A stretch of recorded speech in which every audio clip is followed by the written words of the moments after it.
Good evening, everyone. Already there have been 3 days of this conference.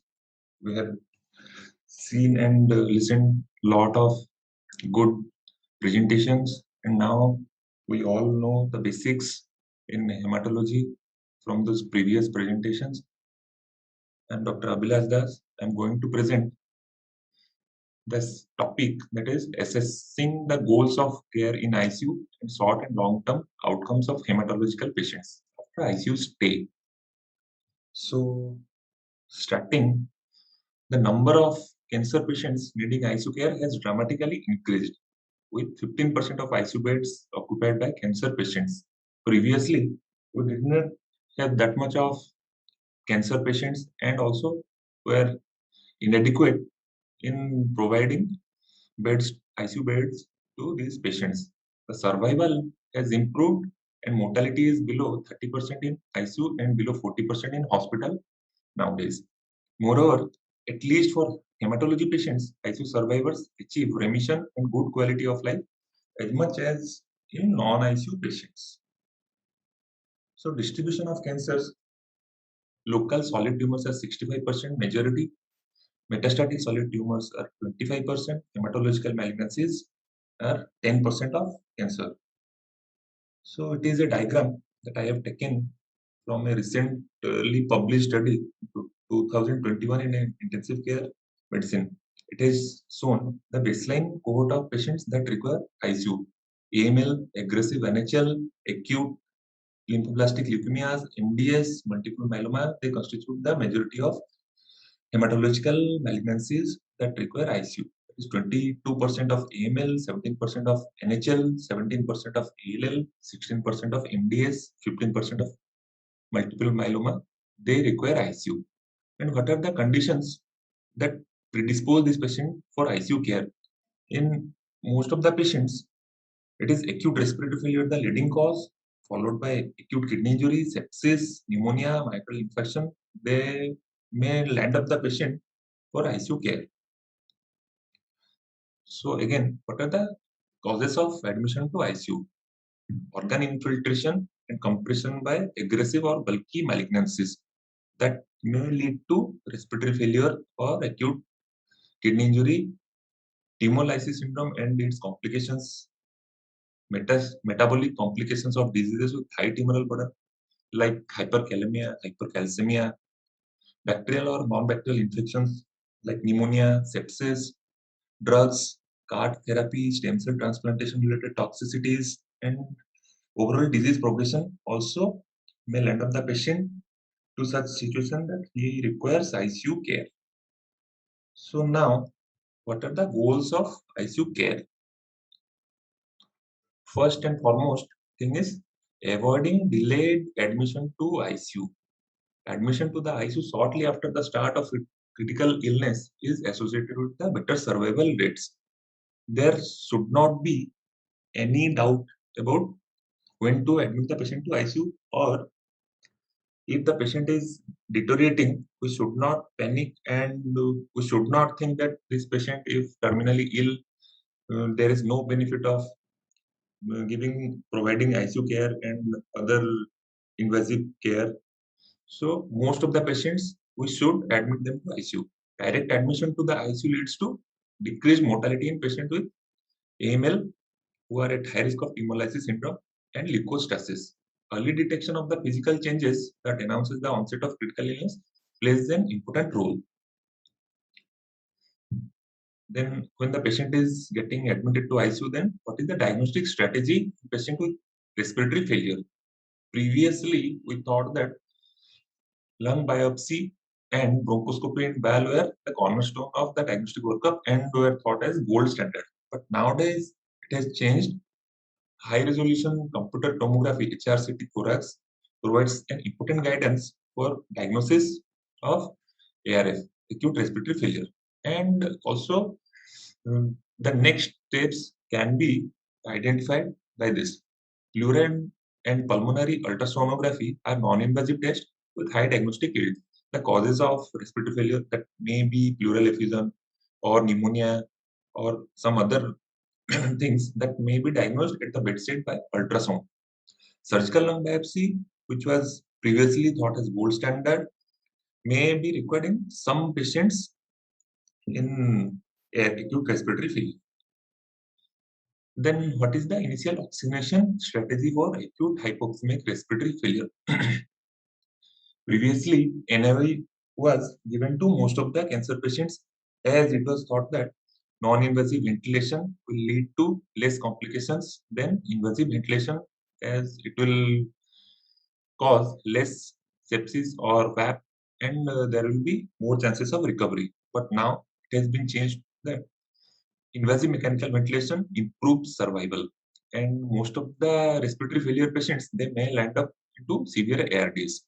So definitely invasive mechanical ventilation will help, and NIV of severe ARDS cancer patients should be discouraged as it is associated with the high failure rates and increased mortality. Regarding hemodynamics, neither the microcirculation or the macrocirculation seem to be impacted by the neutropenia or chemotherapy.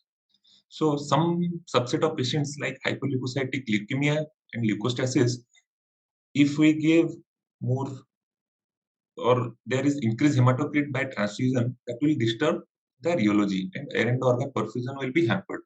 That will lead to life-threatening hyperviscosity. In these patients, definitely hydration is recommended using saline at a volume of 30 ml per kg. Otherwise, the usual standard care of managing hemodynamics should apply to cancer patients as in other normal ICU patients. Acute kidney injury and renal replacement therapy. Most of the hematological patients, they may land up in acute kidney injury, and definitely we should provide renal replacement therapy after trying to prevent the AKI. It occurs in 70% of critically ill patients. Half of them need RRT. The causes being sepsis, hypoperfusion, nephrotoxic agents as leading factors. Early ICU admission have been associated with better renal and overall patient outcomes, which probably relates to the preventable causes of AKI, such as thrombolysis syndrome and sepsis. It is a table showing the common causes of acute kidney injury. One of the causes is thrombolysis syndrome in high-grade hematological malignancies, which can be managed by hydration, recombinant urate oxidase, RRTs, and avoiding alkalination. In methotrexate-induced AKI, high dose of methotrexate is the culprit. We can manage by hydration, alkalinization, and leucovorin. Myeloma cast nephropathy is seen in multiple myeloma patients who are hypovolemic, septic, and having metabolic acidosis. Can be managed by hydration, initial myeloma treatment, and finally renal replacement therapy. Infiltration by bulky tumors, mainly hematological malignancies, lymphoproliferative malignancies, will lead to obstruction and AKI. Chemotherapy is the management. Obstruction by solid tumors also lead to post-renal AKI, and echo-guided or CT-guided percutaneous nephrostomy, JJ stenting can be done, or initiating chemotherapy will also help. So what are the transfusion strategies in this subset of patients? As we listened yesterday from in our transfusion policies, definitely there is a restrictive transfusion strategy in cancer patients also. Hemoglobin level of 7 gram per deciliter can be implemented in critically ill patients. Anemia should be tolerated as much as possible. Red cell transfusion should be implemented with caution in plasmatic disorders like multiple myeloma with high paraproteinemias, Waldenstrom diseases, and hyperviscosity syndromes in leukemias for rheological reasons. Platelet transfusion at a threshold of 1 lakh is associated with less bleeding. What are the major advances in the care of cancer patients in the recent years? What are the things that have led to a change in care of cancer patients, and the perspective is changing, and so that the outcome will be favorable? One major step is establishing a medical emergency team. The medical emergency team takes the critical care expertise whenever it is needed to prevent morbidity and mortality. It is the first step, and the doctor or staff who is in the team will recognize a patient in distress and the patient who requires ICU care. So MET implementation is associated with the reduction in both hospital mortality and non-ICU cardiopulmonary arrests. Then ICU setup. It is very important that we can be able to provide proper ICU care and proper ICU beds to hematological patients who need. Optimization of the ICU organization and processes of care is very important. Outcomes were observed in patients who were transferred to ICU early in the course of illness. And in the ICUs which are run by intensivists have favorable outcomes. One major step is daily formal meeting between attending hematologist or oncologist and the intensivist for the purpose of care planning and implementation of protocols that were seen to be associated with the lower mortality rates. One thing is sepsis management. Over the years, our management of sepsis have improved a lot. Improved survival attributable to early recognition of sepsis and rapid implementation of sepsis bundle have been done. Aggressive escalation and de-escalation of antibiotics and source control also lead to good outcomes, which has finally led to a good outcome in hematological patients. Now, what about chemotherapy? For selected ICU patients with newly diagnosed malignancies, we should provide chemotherapy along with life-sustaining therapies in critically ill patients with cancer-related organ dysfunction like vessel compression, tissue infiltration, tumor lysis syndrome. Associated sepsis or the need of life support at the time of chemotherapy onset should not be seen as a contraindication to chemotherapy. So definitely, if we need chemotherapy in this type of patients and patient in definite problem, we should start chemotherapy. So what are the new strategies of ICU admission in patient with cancer? First is early ICU admission. As I told previously, patient with sepsis or respiratory failure or other organ dysfunction can be managed using invasive or non-invasive diagnostic therapeutic strategies. First, they should be transferred to ICU as soon as possible. Then, second thing is time-limited trials. What we mean by time-limited trials? It is a time-limited strategy that within a short period of time, we should provide the full aggressive treatment for the patient and we should do whatever possible for the patient outcome. So, in time-limited trials, we should do everything and reassess the patient and collaborate with other departments.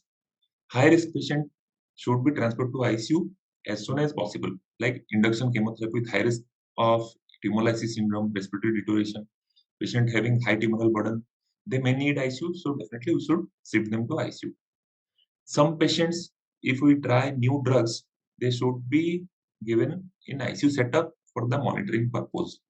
And finally, for palliation also, ICU is needed. Optimal medical care with non-invasive ventilation or vasopressors or pain management should be done in ICU. So full code status. What is full code status? That means the cancer patient, even if he is terminally ill, should get the full benefit of a normal patient. That is, he is not a DNR candidate. So full code status should be given to them. So what are the major changes that have occurred in the recent years? Cancer-related characteristics are no longer associated with the short-term mortality. Previously, as we thought, some cancer-related things are leading to short-term mortality, but now it has changed. Patients are selected chiefly on the basis of their performance status. The nature and staging of the underlying malignancy, these are no longer associated with mortality after an ICU stay, that is short-term mortality. And their ability to receive high dose therapy also counts. If the patient is able to receive high dose of chemotherapy, then the outcome is definitely good. Performance status is a constant predictor of mortality. This is a key outcome predictor in all critically ill patients. It has stood the test of time. Simple and widely used scale to assess the function and guide treatment in patients with cancer. Altered performance status may be related to the burden of age, comorbidities, and to the aggressiveness of the disease. Poor status translates into increased mortality with case fatality reaching 85 to 90% in patients who are bedridden or dependent. It is a table showing the performance status. It is a ECOG, that is Eastern Cooperative Oncological Group score 0, 1, 2, 3, 4. 0 is normal patient with fully active, able to carry all the performances without restriction. One is restricted physically activity, normal activity like light housework, office work.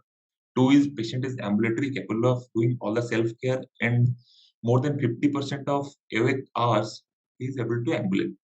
Three is capable of only limited self-care. More than 50% of waking hours he is bedridden. And four is completely disabled, cannot carry his self-care, totally confined to bed. Neutropenia is probably not a predictor of high mortality.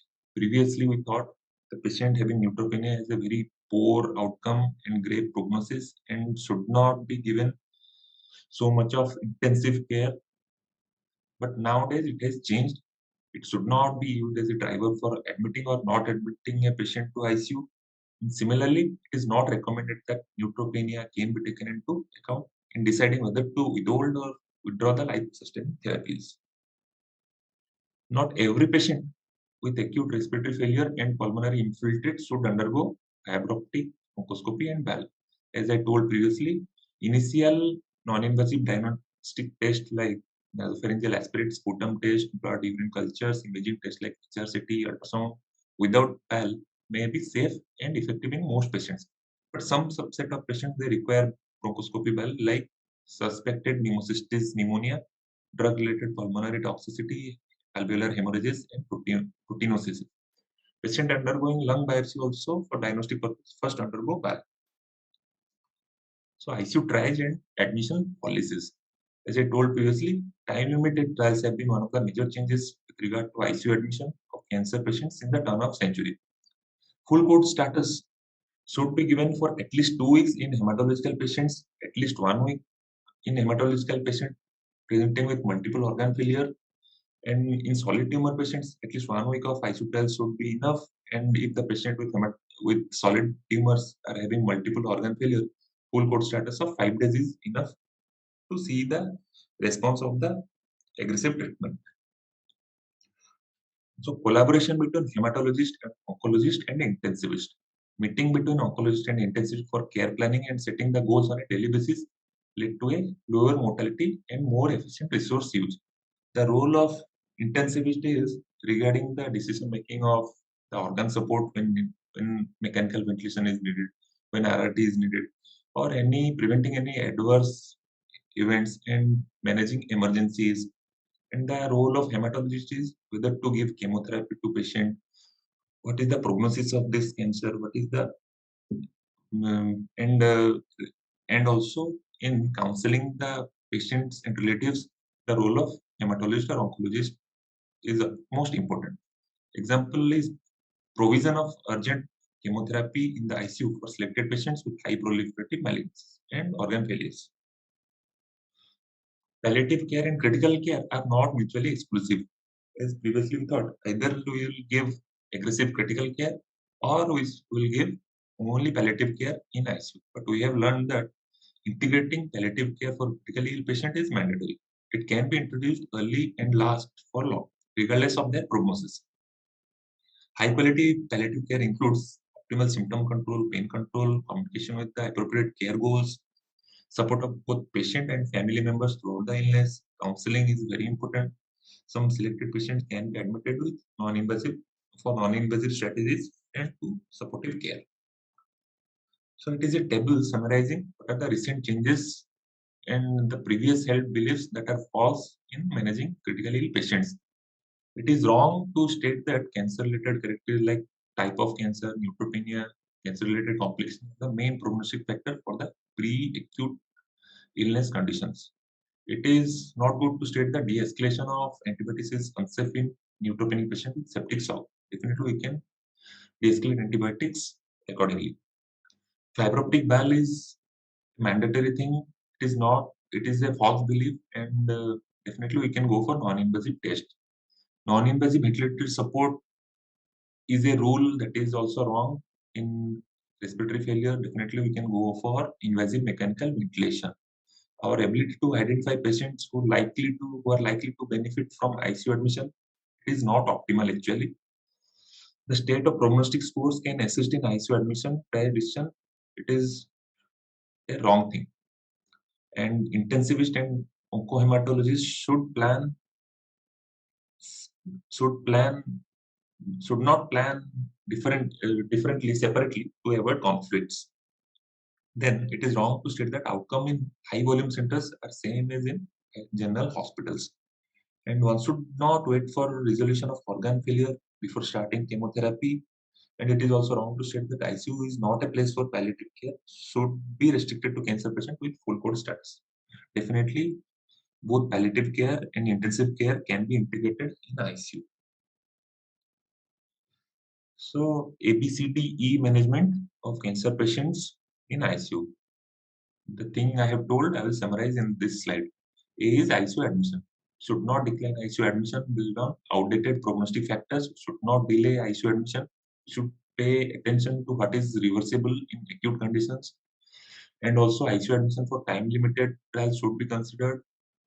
We should spend time helping patients and relatives understanding the goal of care or decision making in ICU admission, and set up of goals of care with hematologist and oncologist will help.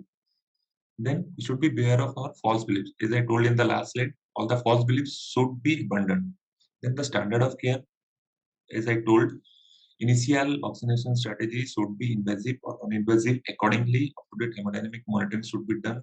We should try to avoid renal toxicity, and we should be able to give renal replacement therapy when appropriate. We should manage hemolysis syndrome aggressively. We should understand the etiology of organ dysfunction, and daily discussion and rounds with hematologist and oncologist will help.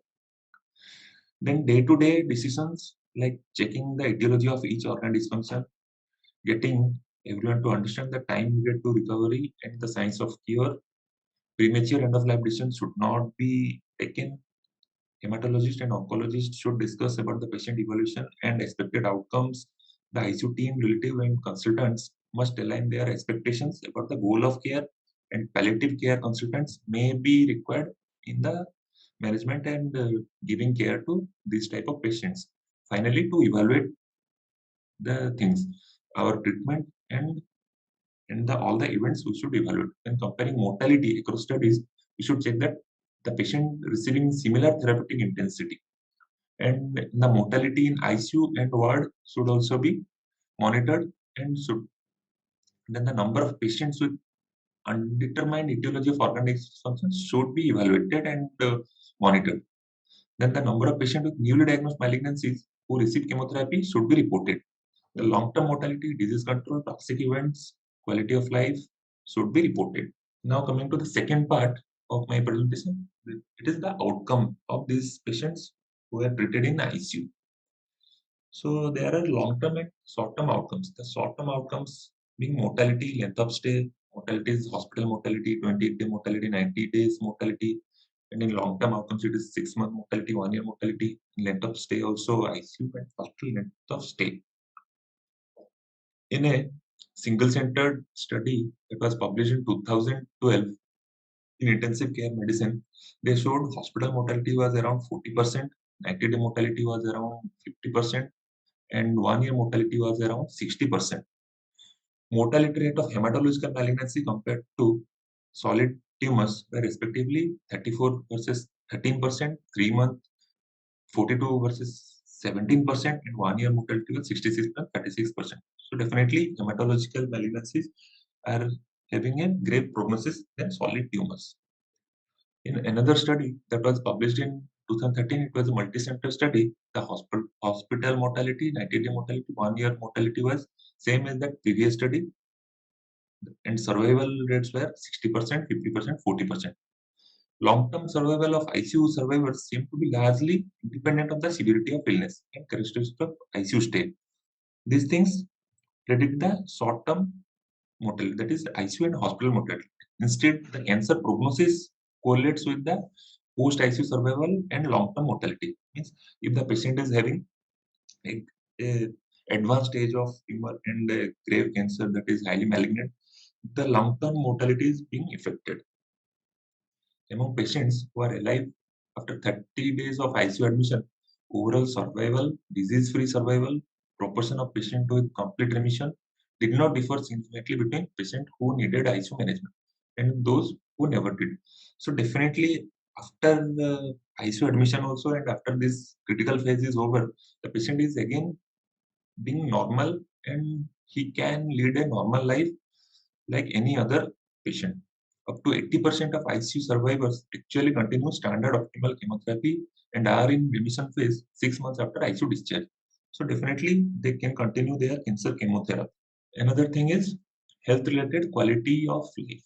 It is a thing that uh, assesses the quality of life the patient is having after the ICU stay or after getting treated for cancer.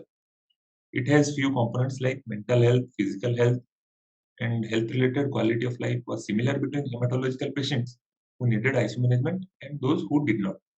Among them, the performance status, quality of life prior to ICU, cancer, therapy status, and which were strongly correlated with quality of life after 18 months. Quality of life initially declined at 3 months, but gradually it improved again at 1 year throughout the remaining, but it remained under baseline quality of life, particularly in hematological malignancy.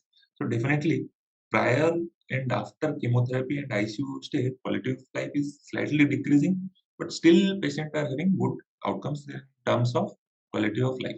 Older age, severe comorbidities, and hematological malignancies were independently associated with poor quality of life at 1 year. So in that previous study, again I am showing on day 90, 70% of survivors who were eligible for telephonic interviews completed the short form 36 questionnaire. This short form 36 questionnaire is a questionnaire that leads to assessing the quality of life. 20% of patients perceive their physical and mental health as altered. So definitely they are not in a good state. After 6 months, the hematologist reported that most of the ICU survivors were continuing their cancer treatment, that ICU admission did not influence therapeutic intensity. 80% of ICU survivors. That 80% of survivors were in complete or partial remission, showing that after ICU treatment, aggressive treatment also, patients are leading a good life with good quality of life, and also they're continuing their cancer chemotherapy. Another important long-term thing is acute brain dysfunction, that is delirium. We know that most of the patients who are mechanically ventilated in ICU, they get delirium. It is highly prevalent in ICU. How to assess? It is being done by CAM ICU score, and if the score is more than 2, definitely there is delirium. You should try to prevent delirium as much as possible, as it leads to long-term cognitive impairment that occurs in patients that develop delirium in ICU. Another important thing is post-intensive care syndrome. It has three components, that is brain symptoms, emotional symptoms, and physical symptoms. Patient may have decreased memory, thinking problems, difficulty in talking, forgetfulness, poor concentration. And this patient can have post-traumatic stress disorders like nightmares, memories, anxiety, depression, decreased motivation. And also they get physical symptoms like muscle weakness, fatigue, decreased mobility, insomnia, difficulty in breathing. These things should be taken care of in these patients, and these things happen in patients who get ICU care and who are terminally ill. So, in a recent multicenter cohort study, they have studied the trends in clinical profile of patients and outcome of patients.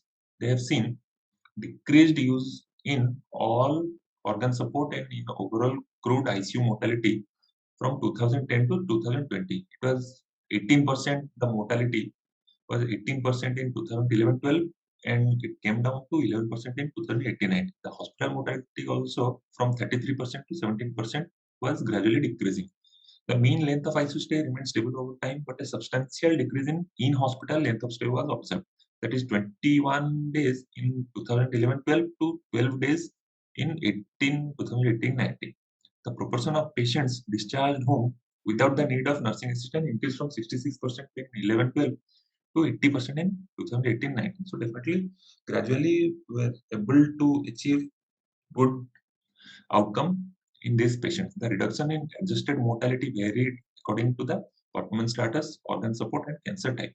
The largest reduction in mortality occurred in patient without the need of organ support that is 10% reduction, and with the need of only mechanical ventilation, that is 11%, showing the benefit of mechanical ventilation. The smallest reduction was observed in patients those required mechanical ventilation, vasopressor, and renal replacement therapy simultaneously. So more critical patients who required all these things as support, the benefit was very less, that is 4%.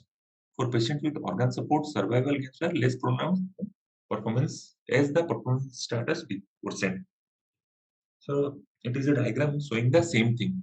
We can see if patient is having no organ support and hematological malignancy patient, gradually over 2010 to 2020, the mortality is decreasing in all the three subset of patients. That is, ECOG 1 is orange, that is 0 to 1 score.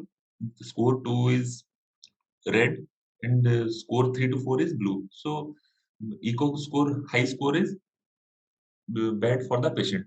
So we can see as the ECOG score, that performance status score is high, the patient is having high mortality, and throughout the years it is same for solid tumors, for solid metastatic tumors, and hematological patients. And if the patient is getting only mechanical ventilation, there is definite improvement in the mortality over the years. But if the patient is having high performance status scores, the mortality benefit is decreasing. And in the patient who are getting mechanical ventilation, vasopressor, and RRT, there is very high chance of mortality in all subset of patients throughout the years. So another multi multi-center study and systematic review that was published in 2019, they studied the hospital mortality decreased steadily over time in critically ill oncology and hematology patients, except for the allogeneic stem cell transplant patients. They had a good population of 7,354 patients, and they studied over 15 years time period. This is a diagram showing from 1995 to 2010, there is a gradual decline in mortality in patients. And this picture is showing the subset of patients who are non-neutropenic. It is gradually declining in mortality, and neutropenic patients also are having same results, and the mortality is decreasing over the years from 1995 to 2010. Non-hematopoietic stem cell transplant patients, there is also a gradual decline in mortality. In patient with solid tumors, also there is gradual decline. Patient with hematological malignancy also there is decline. But one thing to observe is those patients who are getting stem cell transplant, there is a gradual increase or steadiness of the mortality. And patients who are getting organ support, there is also a decline in mortality. As I told, patients who are getting mechanical ventilation, there is a decrease in mortality. Patient getting vasopressors, there is a decline in mortality. But if the patient is getting renal replacement therapy and the patient being dialyzed, there is either a no improvement or stable status of mortality. No mechanical ventilation, patient there is a no mortality benefit, but we have to see that the mortality is very less patient who are getting no mechanical ventilation. Same thing is for no vasopressors. If patient are not having any vasopressor support, the mortality, overall mortality is less than patient are having vasopressors. And patient for no renal replacement therapy, it is gradually declining the mortality. So with this, I'll conclude my presentation, and our take-home message will be definitely there is a change in the care of patients in ICU. Most of the benefit is being due to fast tracking of the critically ill patients to the ICU, changes in the diagnostic test and the level of support we are providing patients, management of sepsis, which has gradually improved over the years. This has and collaboration between hematologist and intensivist in daily to daily patient planning, and all these things combinedly is leading to good outcome of patients in hematological malignancies. Thank you.